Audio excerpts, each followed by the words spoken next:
C'est une page sombre de l'histoire de la présence française au Cameroun. Après un demi-siècle d'indépendance, le voile se lève sur les massacres des Bamileke qui forment la communauté ethnique la plus importante du pays.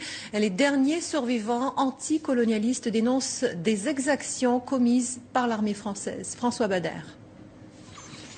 Que s'est-il passé en pays Bamileke à l'époque de la lutte pour l'indépendance? Pour l'armée française, une simple opération de maintien de l'ordre.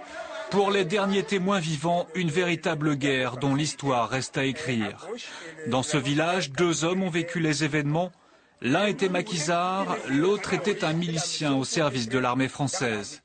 Bien que dans des camps opposés, ils confirment les atrocités commises contre les populations civiles.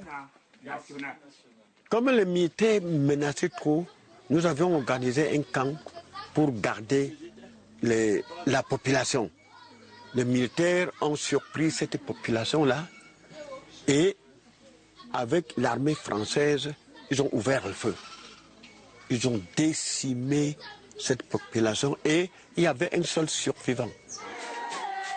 Dans cette maison, on fête aujourd'hui l'arrivée d'un nouveau-né.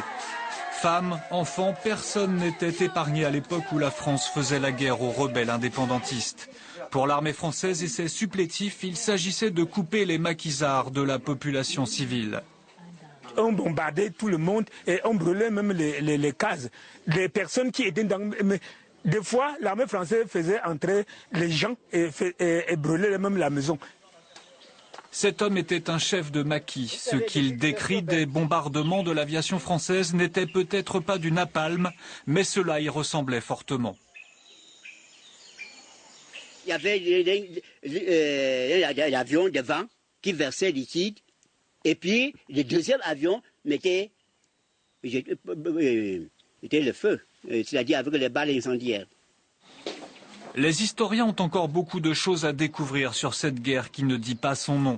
Certains parlent de génocide, mais ils ne sont pas tous d'accord sur la question. Il reste des points à éclaircir, justement sur la taille du génocide. Les gens ne s'accordent pas sur les chiffres.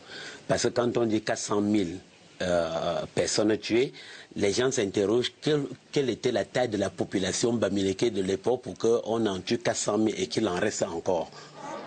En pays Bamileke, les opérations ont continué plusieurs années après l'indépendance du Cameroun, sous couvert de coopération militaire. Images, documents, toutes les archives restent gardées en France sous le sceau du secret défense.